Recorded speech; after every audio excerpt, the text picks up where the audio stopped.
এই মাহফিলটা তো ইসলামী সমাজ কল্যাণ পরিষদ 1977 সাল থেকে শুরু করেছে।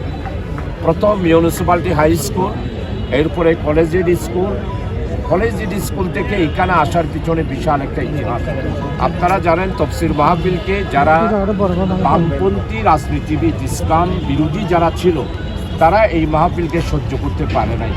যার কারণে আপনারা জানেন যে আমরা এই তফসির মাহফিলের জন্য হরতাল করতে হয়েছে, অবরোধ করতে হয়েছে। কলেজ স্কুলে করতে না পারার পর প্রশাসনের সাথে বৈঠক করে শেষ পর্যন্ত আমরা চট্টগ্রাম কলেজ মাঠে তফসির মাহফিল আমাদের সম্মানিত মরহুম আলহাজ মাওলানা শামসুদ্দিন সাহেব রহমতুল্লাহ আলাই, আলহাজ মাওলানা মুমিনুল হক চৌধুরী রহমতুল্লাহ আলাই, অধ্যক্ষ মৌলানা আবু তাহের সাহেব সহ তখনকার দিনের আমাদের নেতৃবৃন্দ জনাব বদিউল আলম সহ নেতৃবৃন্দ যারা ছিলেন, তাদের অক্লান্ত পরিশ্রমে এবং চট্টগ্রামের তৌহিদি জনতার সহযোগিতায় শেষ পর্যন্ত আমরা প্যারেড মাঠেই তফসির মাহফিল শুরু করেছেন আল্লামা হযরত দেলোয়ার হোসেন সাইদি রহমতুল্লাহ আলাই মরহুম। আপনারা জানেন এই 5 দিনব্যাপী তফসির মাহফিলে উনি ছিল এই রৌনক, উনি ছিল সমস্ত মানুষের হৃদয়ের স্পন্দন।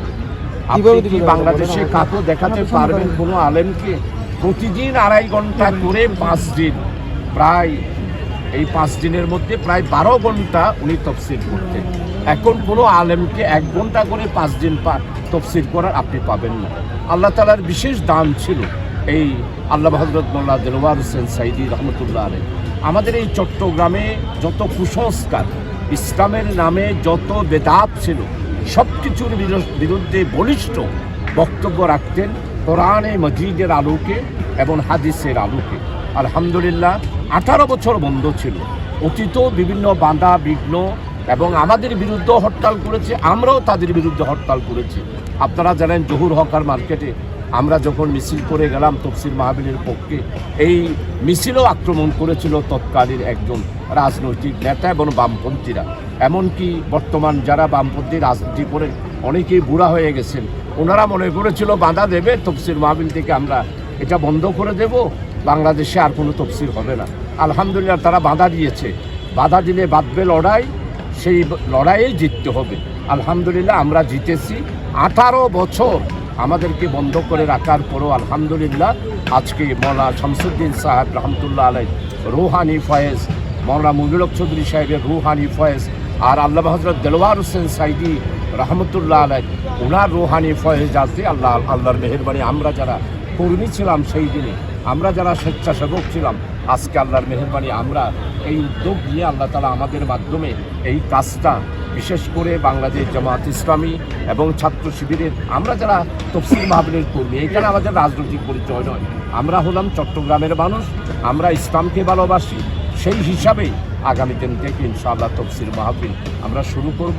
ব্যবস্থাপনা আলহামদুলিল্লাহ আপনারা নিজেরাই দেখতে পাচ্ছেন, প্রায় 30 লক্ষ মানুষের আজকে সকালেও প্রশাসনের সাথে বৈঠক হয়েছে। ইনশাআল্লাহ আজকে 9টা বাজেও আমাদের দায়িত্বশীলদের বৈঠক হবে। আমরা আশা করছি, বিভিন্ন জায়গায় যাই খবর পাচ্ছি 30 লক্ষের অধিক ইনশাআল্লাহ এই মাহফিলে মানুষ যোগদান করবে। এমনকি কলকাতা থেকে অলরেডি গাড়ি ছেড়ে তারা এখানে চলে এসেছে, কলকাতা থেকে। এরপরে যশোর, বগুড়া, রংপুর, নোয়াখালী, ফেনী, লক্ষ্মীপুর, বিভিন্ন জায়গা থেকে আল্লামা হযরত সাইদি সাহেব এবং তফসির মাহফিলের বক্তারা অলরেডি এই দিকে আসা শুরু করে দিয়েছে। তো আমরা আল্লাহর কাছে রহমত কামনা করছি। নেতৃবৃন্দরা দিন রাত 24 ঘন্টা পরিশ্রম করছেন। এত বড় প্যান্ডেল চট্টগ্রাম শহরে আসরে করা বড়, আপনারা স্টেজ দেখেই বুঝতে পাচ্ছেন যে কত মানুষ হবে, কত আলেম আসবে। চট্টগ্রামে আমার মনে হয় কোনো আলেম করে বসে থাকবে না, সবাই চলে আসবে। আমি গত 1 সপ্তাহ ধরে ডেইলি 6টা করে মাহফিল করতেছি, সেইখানে তফসির মাহফিলের দাওয়াত দিচ্ছি। মানুষ তো আমার মনে হয় এখানে গাড়িরা কারো জায়গা হবে না চট্টগ্রাম শহরে। আর এই জন্যে আপনারা সবাই দোয়া করবেন, মিডিয়ারা আপনারা এসে আমাদের এই ব্যবস্থাপনায় কোনো পরামর্শ থাকবে। মহিলাদের নিরাপত্তার জন্য আমরা মহিলাদের জন্য মহসিন কলেজের মাঠ, কাজীবাড়ি হাই স্কুল, আনিকা কিশালয়, এরপরে আপনার কাপাসগুড়া স্কুলের মাঠ, সবগুলাতে আমরা প্যান্ডেল করতেছি। যেখানে প্যান্ডেল করতে পারবো না সেখানে স্বেচ্ছাসেবক থাকবে, তারা সেভাবে ব্যবস্থা করে। এরপরে ওয়াশরুমেরও আমরা এখন গিয়ে সেগুলো দেখব কীভাবে হচ্ছে। আলহামদুলিল্লাহ আপনারা সবাই পরামর্শ দিবেন। মিডিয়ার যারা এসেছেন আপনারা এক মিডিয়া আর এক মিডিয়াকে খবর দিয়ে সারা বাংলাদেশে আমি মনে করি আগামীকাল থেকে 5 দিনের এখানে যেটা আল্লাহর মেহরবানি তৌহিদি জনতার তফসির মাহফিল হবে, সারা ওয়ার্ল্ডের সবচেয়ে বৃহত্তম সম্মেলন হবে বলেই আমরা আশা করছি। এবং কোনো মিডিয়া যেন অপপ্রচার না চালায়, আমাদের ব্যবস্থাপনার সব কিছু প্রচার করার জন্য আগামীকালকেও আপনাদের জন্য আলাদা ব্যবস্থা হয়েছে, সেখানে বসবেন, আমাদের পক্ষ থেকে নাস্তা পানি খাওয়ানো হবে, সেখানে থাকবেন 5 দিন ধরে টেলিভিশন